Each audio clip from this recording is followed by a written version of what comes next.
വാഹനങ്ങൾ തകരാറിലായതിനെ തുടർന്ന് താമരശ്ശേരി ചുരത്തിൽ ഗതാഗത തടസ്സം. വിവരങ്ങളുമായി ലതീഷ് കൂടി ചേരുന്നുണ്ട്. ലതീഷ്, നിലവിലെ സ്ഥിതി എങ്ങനെ?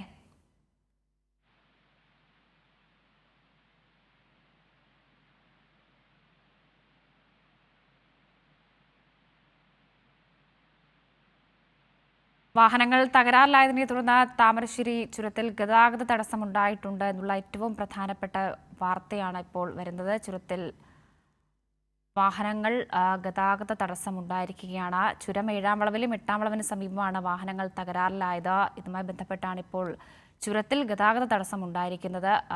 ചുരത്തിൽ വാഹനങ്ങൾ തകരാറിലാകുന്നു, അതിനെ തുടർന്നാണ് ഗതാഗത തടസ്സം ഉണ്ടാകുന്നത്. ബസ്സും ചരക്ക് ലോറിയുമാണ് തകരാറിലായത് എന്നുള്ള ഒരു വിവരം കൂടിയുണ്ട്. ഇപ്പോൾ വിവരങ്ങളുമായി ലതീഷ് കൂടി ചേരുന്നുണ്ട്.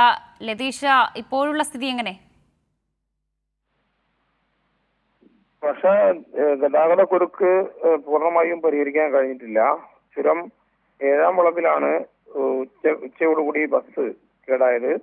8-ാം വളവിന് സമീപം ചരക്ക് ലോറിയും തകരാറിലാവുകയായിരുന്നു. ബസ് വീതി കൂടിയ ഭാഗത്തേക്ക് മാറ്റിയിടാൻ കഴിഞ്ഞിട്ടുണ്ട്. എന്നാൽ ചരക്ക് ലോറി ക്ലച്ച് പോയതിനാൽ അവിടെ ഒന്നും മാറ്റാൻ കഴിഞ്ഞിട്ടില്ല. ഇതുകൊണ്ട് തന്നെ രൂക്ഷമായ ഗതാഗത കുരുക്ക് ഇപ്പോഴും അനുഭവപ്പെടുന്നുണ്ട്. വാഹനം നീങ്ങുന്നുണ്ടെങ്കിലും സാധാരണ നിലയിലുള്ള ഒരു യാത്ര സാധ്യമാകാത്ത സാഹചര്യമാണ് താമരശ്ശേരി ചുരത്തിലുള്ളത്.